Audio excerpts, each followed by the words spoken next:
Welcome. My name is Liza Leonard, and on behalf of the entire board for the City Club of Idaho Falls, I welcome you to today's forum. We are once again in the studios of IE Productions, safely social distancing and not wearing our masks because we are very generously spaced apart. And I just want to quickly thank IE Productions for allowing us again to join them in their studios to create this wonderful program and to continue the City Club programming with you. Joining us today is Dr. Ken Krell, and today's topic is COVID in Idaho, where we've been and where we're going. I'm sure you'll find this as a very valuable update for local information. Today we will also be presenting the John D. Hansen Award from the City Club of Idaho Falls to Dr. Krell, and we will tell you more about that award here soon. Before we begin, I just want to take a moment to thank some of the City Club's generous sponsors.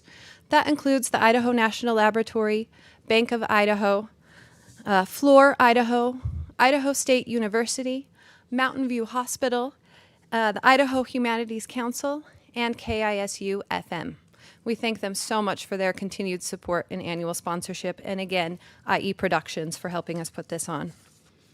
In the interest of the health and safety of our many City Club members, we will likely continue this virtual format for the foreseeable future, so we hope you continue to join us. To find out about future City Club events, we encourage you to check out ifcityclub.com, where you can find out about the upcoming programs that we have, or view this program again. We will also have this posted on the IE Productions YouTube channel for future viewing. For those of you new to the City Club of Idaho Falls City Club is made up of members of our local community and is open to guests. We are an independent, nonpartisan forum for the discussion of public affairs, and I just want to go ahead and read our mission. The City Club of Idaho Falls exists to sponsor and promote civil dialogue and discourse on all manners of public interest. We strive to do so in a nonpartisan and non-sectarian manner, while encouraging broad participation from the community at large. On that note, I'd like to acknowledge this historic moment that we're in right now. These are challenging times, and not only has this pandemic upended the world in just unforeseeable ways, across the United States and in many countries, people are protesting and fighting for justice and equality. Many things led to this pivotal point, and it is my hope that we learn from the history that we're living in. City Club is a group that doesn't shy away from these difficult topics or conversations. In fact, we are known to lean into them. And again, our mission is to sponsor and promote civil dialogue and discourse on all manners, and we encourage you to do the same, for a decline in civil discourse threatens the heart of our democracy. And it is our intention to keep these difficult conversations going and important conversations going throughout our community, and we welcome you to join us in the spirit of civility. It is now my pleasure to introduce my fellow City Club board member, Lexi French, who will take us through the next portion of today's program. Many of you know Lexi French. She's been an educator in this area for over 30 years. She taught at Skyline High School. And Lexi has also served her community in many ways, including serving on the board of the Idaho Humanities Council and the Greater Idaho Falls Chamber of Commerce. Most recently, she also served as the board president for the Art Museum of Eastern Idaho. I now turn the time to Lexi French. Thank you, Liza, for those kind words, and for those kind words about civil discourse and City Club's role at this time. When City Club started, one of the founding members was John D. Hansen. I probably believe he needs absolutely no introduction here in this area. John was an attorney here, and for many years he served in the Idaho State Senate. And John was a man who always used his voice to bring out the best that he could for all of Idaho. He was a strong advocate of education, and he was also a strong advocate of fairness and the ability to always discuss things civilly. John was a citizen here in Idaho Falls, but the man was always a citizen of all humanity who tried his best to bring all of us in this area, in this community, to realize the better angels of our nature. We were saddened when John passed away a few years ago, and the board decided that we wanted to make sure that John was not forgotten. And what a better way to do this than to honor people in our community and in the state with the John D. Hansen Award for Civility and Public Services. This award has gone to outstanding people who are great servants of this community. We've given it to 4 outstanding Idaho teachers. We've given it to the Honorable Jim Jones. And today we are very happy and very proud to award this appreciation of John to Dr. Ken Krell. Now, Ken wrote up his biography, and I'm going to try to do justice to what Ken wrote. He starts off by way of disclosure, and he wants you to know that he wrote this bio since Lexi made him do it. So here's what Ken wants you to know, or as he says, Krell. Krell grew up in Port Huron, Michigan, the son of a World War II vet who, like many poor Appalachians, migrated to Michigan for work.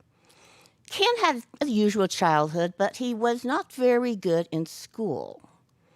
He said this was mainly due to his interest in music, and he had found it a lot more fun and a lot more profitable to have a fake ID when he was 15 years old and play in working club bars up and down the Detroit River. His band decided to go on the road, and Ken decided not to accompany them, that maybe he had better go to college. Well, he almost didn't, because a high school guidance counselor said, "Don't worry about it, you don't have the stuff to make it in college." But that high school counselor was wrong. Ken did go to junior college, graduated from there, and eventually entered Michigan State University. While he was there, he had a scholarship. He had a job working cleaning pots in 140-degree water. I don't know what was in the pots, but he was cleaning them out, and soon decided that there were better places to work. So he moved to become the editor of the Michigan State College magazine. When he was editor of the magazine, he was able to attend the 1968 Democratic Convention and all the turmoil and trouble that went on at that time, and then the March on Washington. He graduated with a degree in history and journalism, and instead of going to law school, he decided that maybe he would take a job as at a hospital, writing grants for the hospital. And when he got into this, he decided that, hey, being a doctor might really be a pretty good gig, because you're your own boss, and nobody can tell you what to do, and nobody can tell you to fire you. So he began working 1-year internship at Michigan State hospitals, and then he quit to go to the Indian Health Services on the Wind River Reservation. While he was there, he was able to dispense vaccines and insulin to the population during the, what is it called? Sundance ritual, which at that time was illegal. While he was there, Ken worked with some people from University of Washington. They had previously told him that they did not want him as a resident there, but he managed to talk his way into it and completed a residency in internal medicine there.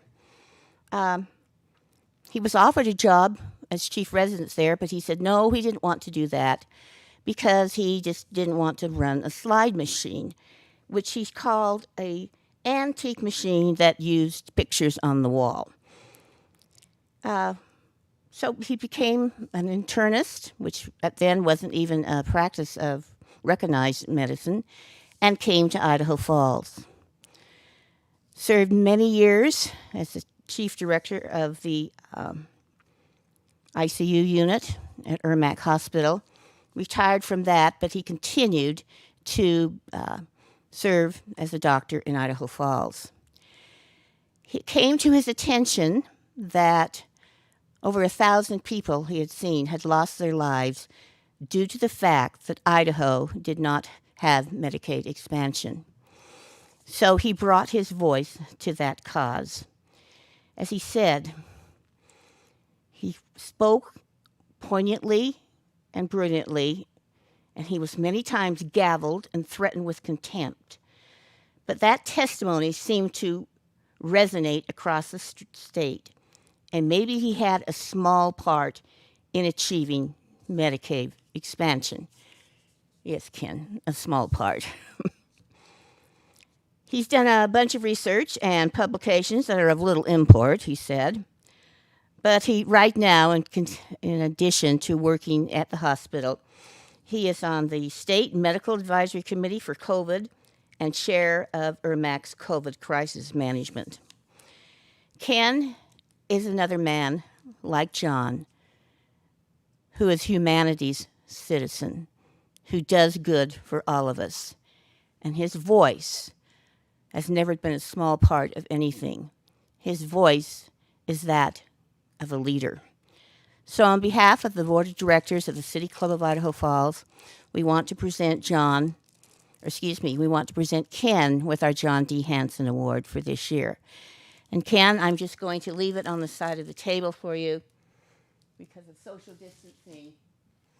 But we are proud of Ken, we are proud of John, and we are proud of all that City Club has done. Thank you.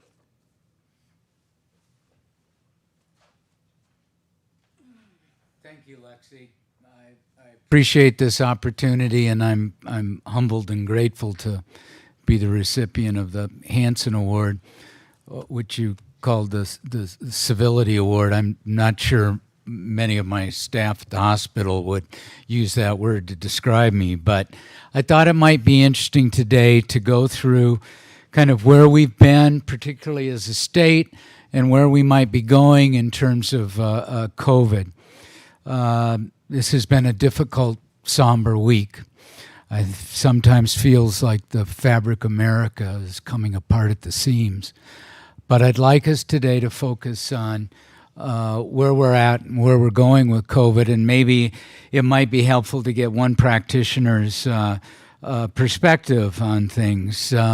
We started planning at IRMAC a long time ago, knowing COVID was coming, increased our capacity, tripled our ICU capacity, and we still have that capacity if we were to face another surge. We started PPE conservation using the same renewal technique for N95 masks as they've used at Battelle, but doing it much earlier.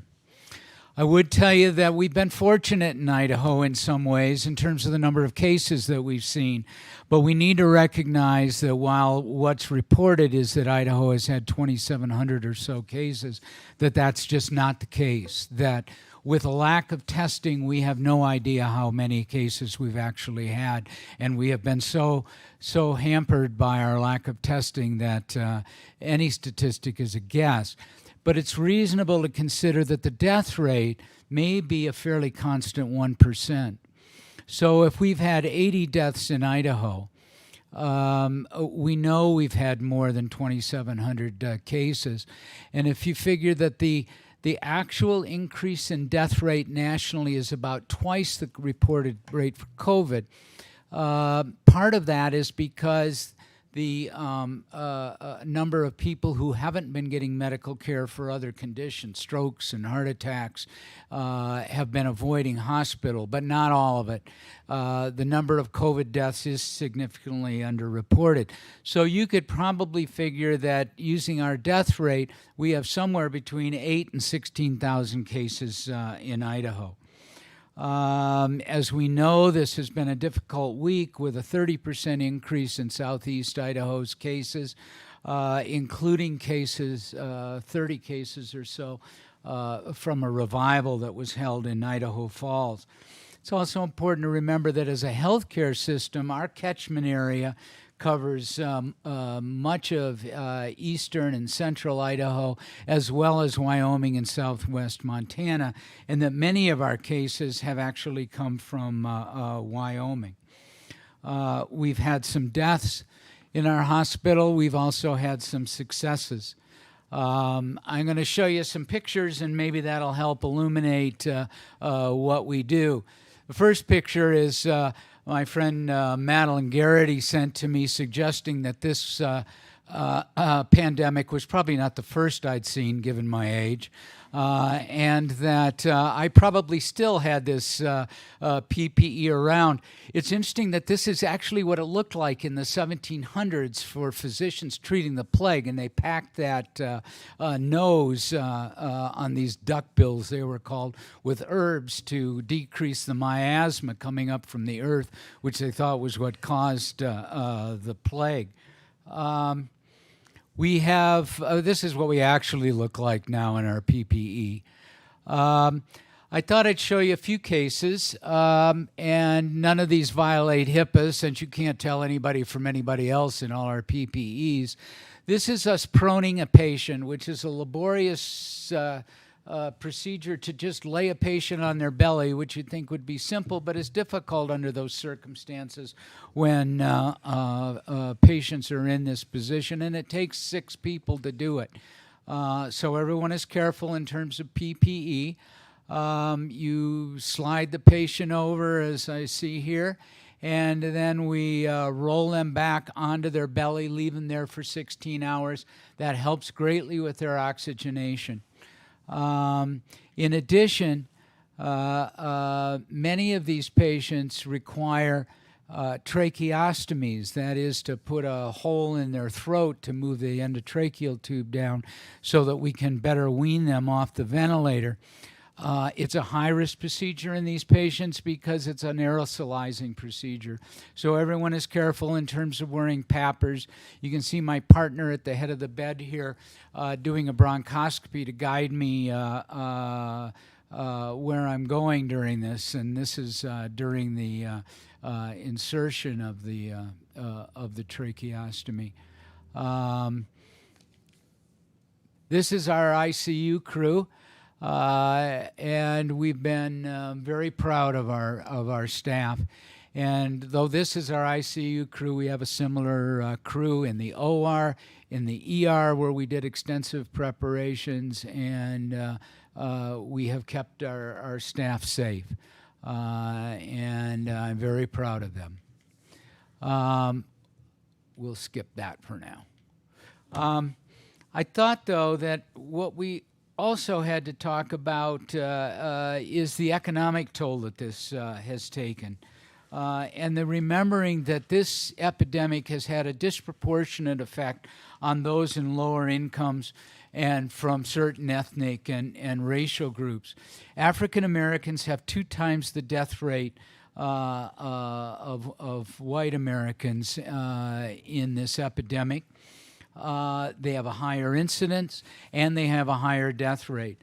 That's also true for Hispanics, who have been particularly hard hit in Idaho, and for Native Americans, as we've seen on the Navajo reservation. In Louisiana, blacks make up 70% of deaths, or over 2 times their share of the state population. In Chicago, the risk of death is 6-fold for black Americans versus whites. At MGH Hospital in Massachusetts, Hispanics provide 40% of deaths from COVID, while they're only 9% of the population. And Idaho Hispanics have been equally hard hit. They make up a disproportionate share of our agricultural workers. They're prominent in potato plants and meat packing plants. And we've had such poor testing that we have allowed inadvertently for cases to thrive in those kind of environments. There have been 44 cases among the Ida beef plant in Burley. There have been 23 workers at the CS plant in Kuna. And they made a comment that they have tested several of their 725 employees but didn't share the results. We can't even get full testing in that kind of epidemic situation. There were more than 50 cases at Right Stuff Food in Jerome, which is a potato products plant, and 20 employees at a Fry Foods plant, which comprised 8% of their workplace. and family members as well. The majority of those workers have been Latino.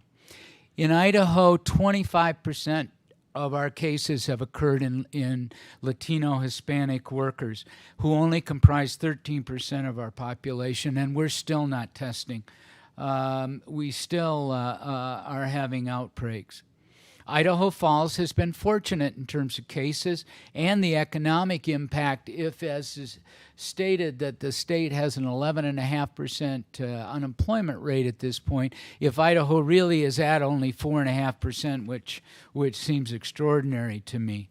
But it's important to remember that 40% of families with incomes of $40,000 or less are currently unemployed.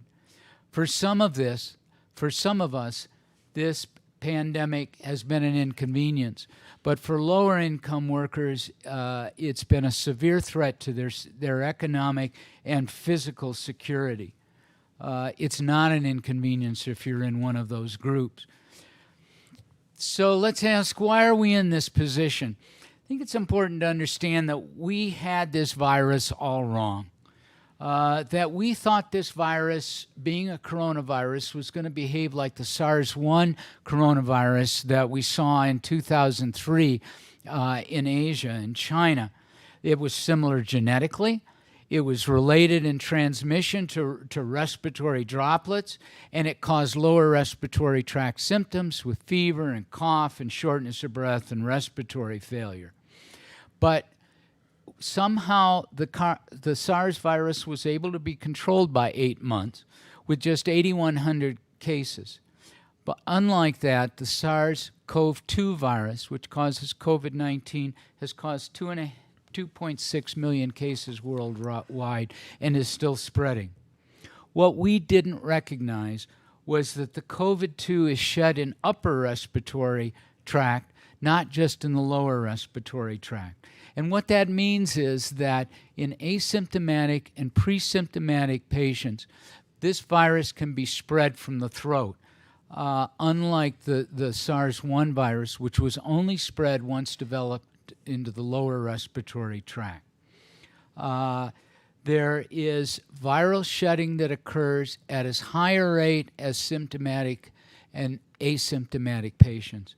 And for instance, in the Washington nursing home where this all started, they had an outbreak there, and 63% of their residents tested positive. 56% of those were asymptomatic at the time of the initial testing. About a third of them developed symptoms within 24 hours.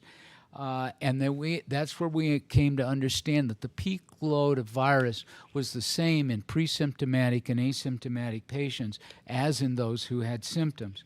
That nursing home ended up with a 26% death rate. The other aspect of this is that unlike many seasonal viruses that we've seen, the CoV-2 virus has a higher infectivity rate. If we can compare it to influenza, it has an RO of 2.4. That means for every case, someone is going to spread the virus to 2.4 individuals. We compare that to influenza at 1.35. We have a much higher spread, and that then becomes logarithmic. So if we combine asymptomatic and pre-symptomatic spread along with the higher infectivity and a higher death rate, we have a setup for failure here.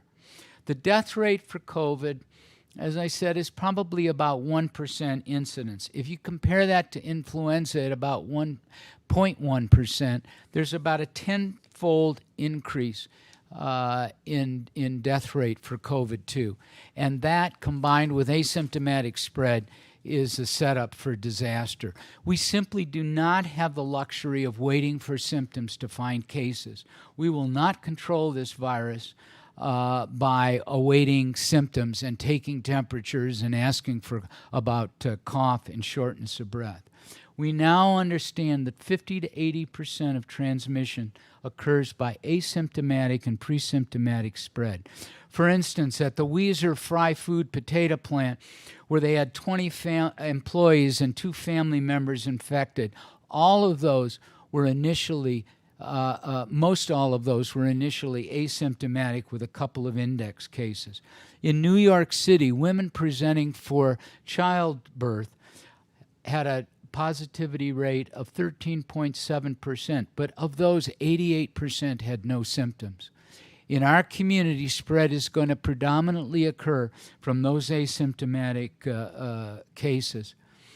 And we've had some misdirection at the federal and international level with CDC's and WHO's waffling initially on whether we ought to wear masks because of the misunderstanding that symptoms could dictate who had cases. And we now understand that that's not the case.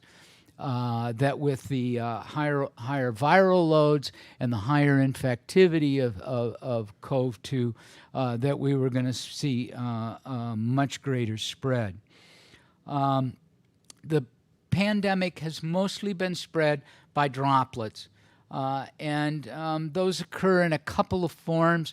The very small droplets that don't have much water around them are lighter, and so they can stay in the air. Those are in the 2 to 5 microgram size. And then the larger droplets that generally drop within 6 feet but are detected up to 10 feet that are heavier and so fall to the ground faster. An NIH study showed that droplets would occur up to 8 to 14 feet suspended in the smaller droplets, and somewhere between 6 and 10 feet with the larger droplets, which are the most common way that this virus is spread. So what now? Where do we go during this phased reopening? This pandemic has had an awful economic effect, as we know, on so many people that it is important that we start to open back up. But as we do that, we have to understand that certain things that we must do are of extreme importance. The first one is that vulnerable people still need to stay home. Kaiser Health Services estimates that 41% of Idahoans are at higher risk of serious illness, complication, and death if they're infected. That's about 16% of adults in Idaho under the age of 60. And it's 73% of adults over the age of 60. So until we've got a better handle on this, it is still important for vulnerable populations to be isolating. The second is social distancing. The 6 feet is a compromise. We have to understand that we've had some simulations that have shown that there's nothing magic about the 6 feet, but it's probably a moderately cautious distance. The Kyoto Institute did some simulations and showed that there's a continuum between the small aerosols and the large droplets that can range anywhere from 8 inches up to about 14 feet. MIT had some modeling and showed that particles with cough and sneezing may travel up to 26 feet. Most droplets drop by 10 feet, and that's the predominant mode of effect. But we have to understand that even speaking releases droplets. The third aspect is hand hygiene and disinfection. We do know that the virus can live for 24 hours on cardboard and about 72 hours on some hard surfaces, but the number of droplets falls off exponentially. And recently, the CDC has actually downgraded the importance of hard surface contact spread. It is not a predominant source of infection as is droplet. The third aspect that we have to pay attention to is testing and contact tracing, and that has been abysmal. We have no federal leadership that has allowed us to develop the adequate testing that we need. We have to remember that in the state of Idaho, thus far, we've performed 43,000 tests. Governor Little's very reasonable plan for testing suggests that we need nearly 31,000 tests a week, and we are nowhere near coming up with those number of tests. We need to understand that we have to start doing testing in asymptomatic populations, including healthcare workers, and in other high-risk populations like nursing home patients, prisons, meat packing plants, potato workers, hospitalized patients, and school children, where we can batch cases and run one test for everybody swabbed in the whole class and pool them and then separate them out if they're positive. Unfortunately, it's federal companies that make these tests, and it's only by federal direction that we're ever going to have the testing that we need. There's nothing an individual state can do to acquire those tests except for competing with other states' needs. We need testing that has a 1-hour turnaround, and that's very limited nationally. We've been able recently, a while ago, to start doing outpatient testing on patients with symptoms, but we still have at least a 24-hour turnaround, sometimes up to 72 hours if those cases occur on the weekends, and all we can tell people is to go home and isolate until they get the test result. In inpatient testing, for our 1-hour test, we're allocated 30 tests a week, and that's woefully inadequate. But we make do with what we've got. But as has been said, our lack of testing is the United States' original sin in this pandemic. The fifth aspect that we have to recognize is the importance of masking. We have to understand that the principle of masking is that it disrupts the trajectory of droplets. It traps them in the mask and prevents them from being spread that anywhere up to 14 weeks. We've emphasized to this point the importance of using non-surgical masks since we've had such limited supply of PPE, although the supply of level 1 masks is increasing. But homemade masks are very effective, and we know that they can be nearly as effective as level 1 masks, level 1 masks being the common surgical masks that we use. We know that if a mask is built with quilter's cotton, whatever that is, or 4 layers of 600 thread pillowcase fabric, that they have 70 to 79% particle absorption, which is about the same as level 1 masks. N95 masks that we use in full PPE trap at least 95% of particles. Anferud showed that there were no particles expelled if one took a washcloth and put 2 rubber bands on it to put around your ears. These masks do protect the wearer. We know from the influenza epidemic, for instance, that level 1 masks for influenza are probably as good as N95 masks. But the most important part of masking is that it allows us to protect others. It's a recognition of that RO, that spread of 2.4, and trying to cut that down to a reasonable amount to allow us to start reopening and still prevent the spread.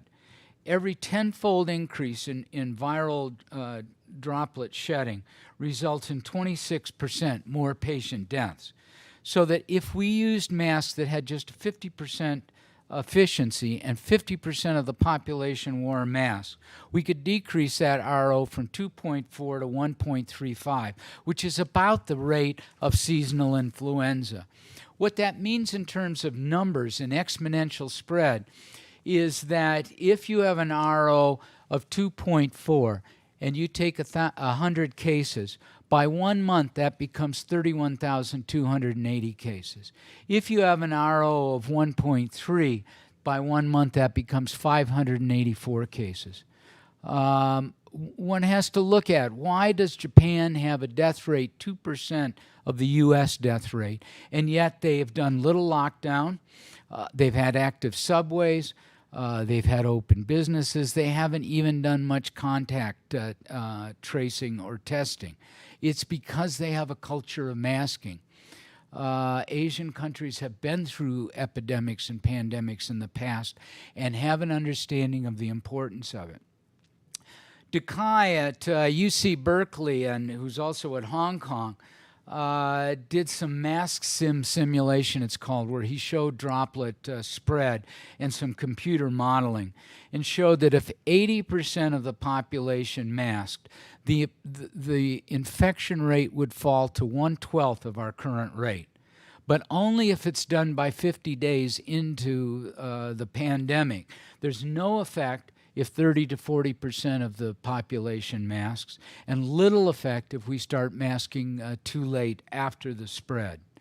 Avalok showed that there's a marginal economic benefit for every mask in a community of $3,000 to $6,000 in terms of opening up the economy and allows us to get ahead.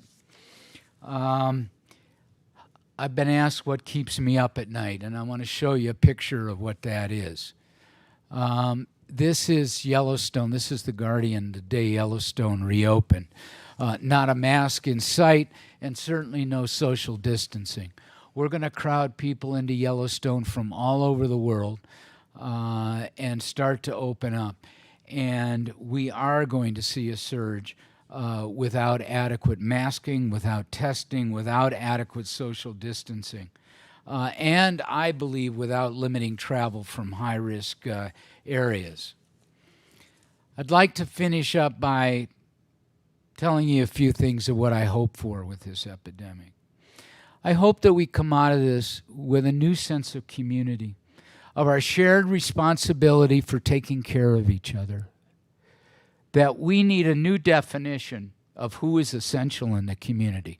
It's not hedge fund managers. It's not CEOs and financial planners. It's those people who keep us going as a community. We have to have some recognition of who those people are, and we've been grateful that healthcare workers have been so recognized. But we have to recognize that it's also grocery workers, truck drivers, child care workers, caregivers for elderly and nursing home patients, teachers, and other service workers who we need to protect. And the only way we can do that is following those rules we've just laid out, and particularly by masking. We have to have some recognition of how many people in this economy are vulnerable economically. That fact that we have 40% of families with incomes under $40,000 a year unemployed. And that we have to recognize that for many of us this is an inconvenience, but for much in the population it's not.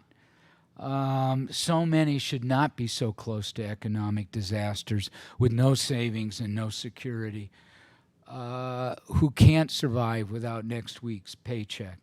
The Robert Wood Johnson Foundation suggests that in Idaho, 99,000 people have lost their employer-associated insurance coverage. We have to at least protect that population from health care costs. We have to protect the state from cuts in Medicaid, and I believe we need to open up the health exchange. That the health exchange is open on a continual basis to people who have actually lost their jobs. But many Idahoans who are currently not working fall through the cracks, and only by opening up the exchange can we subsidize health care and not put them in a further vulnerable situation of not only being economically insecure, but physically insecure as well. We have to find some sense of community. And maybe that starts with something so simple and basic as responsible behavior by masking. And that maybe that will then grow into other economic and physically important behavior on our part in protecting our community.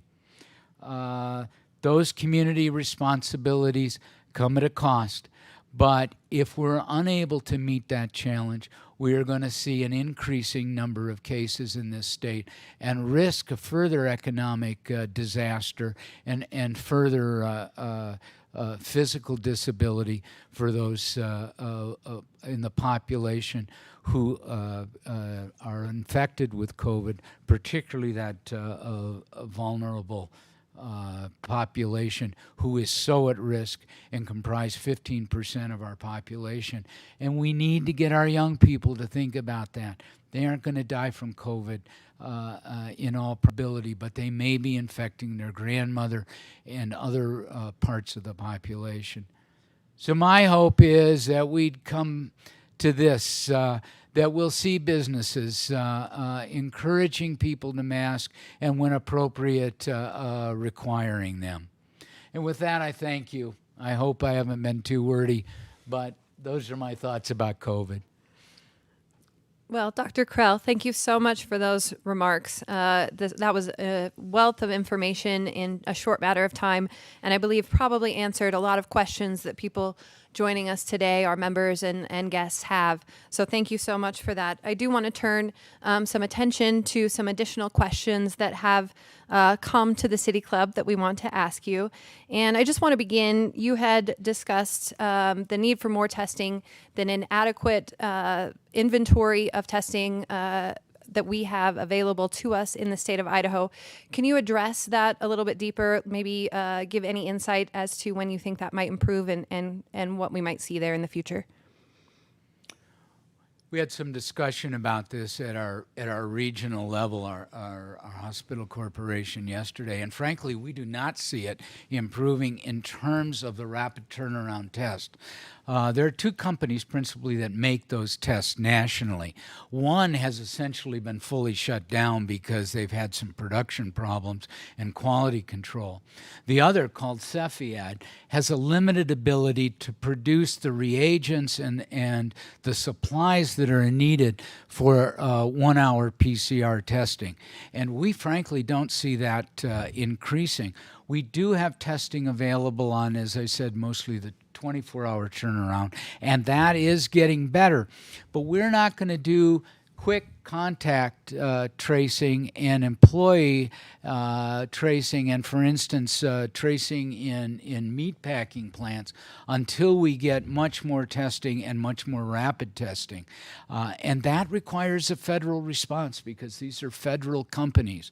My personal opinion, and I've written about, is that we need to invoke the Defense Production Act and tool up companies to start producing the PCR testing. Antibody testing is going to be helpful epidemiologically, but not help us in case identification. Thank you.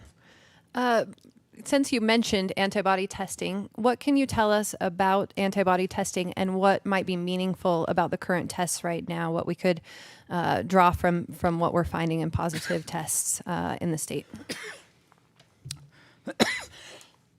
Excuse me. We know that antibody testing is going to be helpful epidemiologically and later getting a sense of what actually has been the percent infected in a population. The highest number that's been found at this point is 20% of a population like New York. It's been said that we'll get up to herd immunity, but herd immunity takes 60% of the population to be infected. I don't think we want to go through 3 New Yorks to get there. So while antibody testing will be of some help, and is importantly of help in obviously identifying people who've recovered from COVID and thus qualify for plasma donation, it's simply not going to be helpful in stopping the spread of virus by identifying who's been infected and has antibodies 2 weeks after infection. Okay. Well, let's move for just a moment. You talked and shared with us what it looks like when you're in your gear, the protective equipment. Early on in this crisis, there was a huge concern, of course, of healthcare workers having adequate access to the PPE, to also the ventilators, the different equipment that they need in order to treat people. Can you give us an update on what that looks like in Idaho? We've been fortunate that we are not in a position where we've run out of ventilators, and that's very unlikely to happen. It's been unlikely to happen, in fact, in most cases, once you get outside of the national hotspots. We have seen and continue to see a shortage of PPE equipment, which is why we use N95 masks re-sterilized with peroxide up to 5 times. We know that that's safe to do, but all of us have had the luxury in the past of we used an N95 mask and threw it away. Those days are gone. We are not really in danger of running out of gowns and the other PPE equipment that we need at this point. We still face, interestingly, shortages in drugs and supplies because there's been such a high demand nationally in places like New York that we're unable to get in quantities we need the drugs that we use every day to take care of these critically ill patients. So we've had to make do in a number of areas, and we get a daily update on what supplies, what drugs are in short supply, and have to deal with that. So it's not been business as usual. I've sat on the state planning committee, and we've come up with a crisis management plan that goes from business as usual to contingency to crisis management. Crisis management is where we would face a shortage of, for instance, ventilators and dialysis machines, which are another critical supply. But we are at this point in a contingency state. That is that it's not business as usual because of the shortages of supplies, both PPE and drugs. Thank you. You discussed the task force. I'm curious, as I'm sure many of our members are, as to what you would respond to how the governor has done in administering his response for the state of Idaho to this and the task forces that are supporting that, how the Rebound Idaho program has gone. Can you please address that for us? Thank the Lord for governors. We would be lost if it weren't for governors. And that includes Governor Little, who I think has given us very reasonable guidance and direction, although I disagree with him on not opening up the state insurance exchange. But I think the plan that's laid out is very sensible and doable, but we have to remember that it's also contingent on getting an adequate amount of testing and doing contact tracing. And I'm some pessimistic about our ability to do that. I also worry about opening up too quickly, and for instance, Yellowstone, as I said, and having an influx of cases imported into our region, not just Idaho, but throughout our region, and that increasing spread. And it's important, and I appreciate Governor Little's guidance and leadership on the importance of masking, that it is the single most important thing that we can do, and Little has been very good on that aspect of opening up. I worry about our businesses that aren't able to social distance and where masking is still probably below that 35 to 40% threshold, in which we won't decrease the number of cases transmitted per infection. And you mentioned the economic impact of that and a measure or metric for wearing a mask and what that meant for a local economy. Can you touch on that again and the source for that information?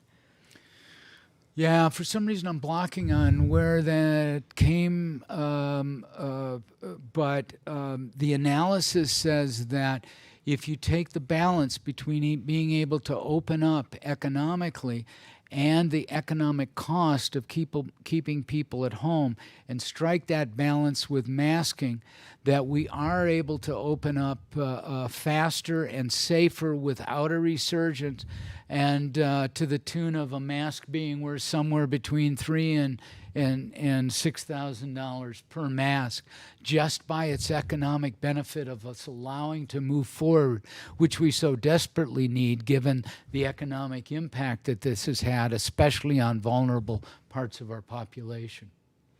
Agreed, and I think that's a very interesting statistic and something that I think might help people and encourage people, but I don't know. And through this, I think it's been really interesting to see how people have responded to how government has implemented policy around this, and I'm kind of curious about your perspective on people who feel like this has been an imbalance on their First Amendment rights, that those rights are being infringed upon. Can you touch a little bit on that and the responsibility of the government and healthcare officials to keep the public safe?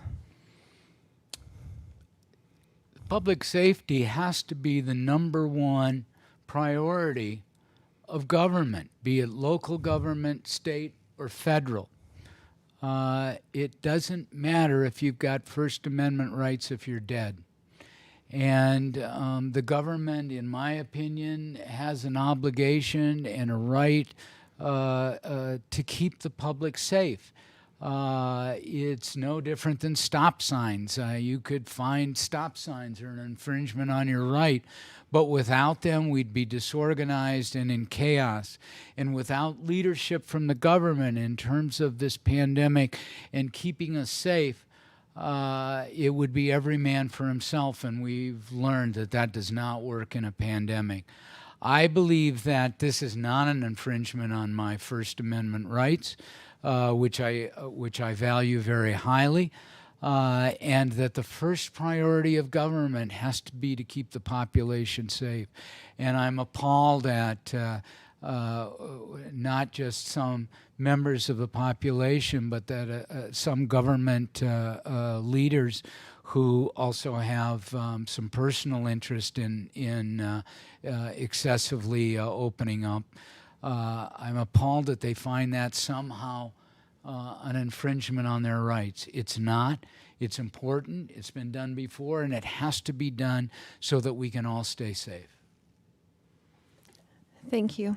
I also just want to discuss a little bit about, again, on kind of that same note, about the contact tracing and reporting and the information that we share with the government and some people's discomfort around how that information might be used.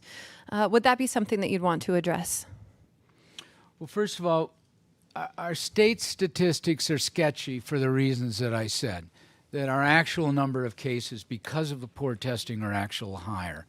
I find the Idaho Statement's reporting is probably the most accurate for the number of cases, that the state lags behind in their daily reporting. They predominantly catch up, and certainly the number of deaths reported directly are fairly accurate, although we know that a number of cases who've just died at home don't get counted, and that the collateral damage in terms of increased death rate from people who haven't gotten medical attention is certainly significant.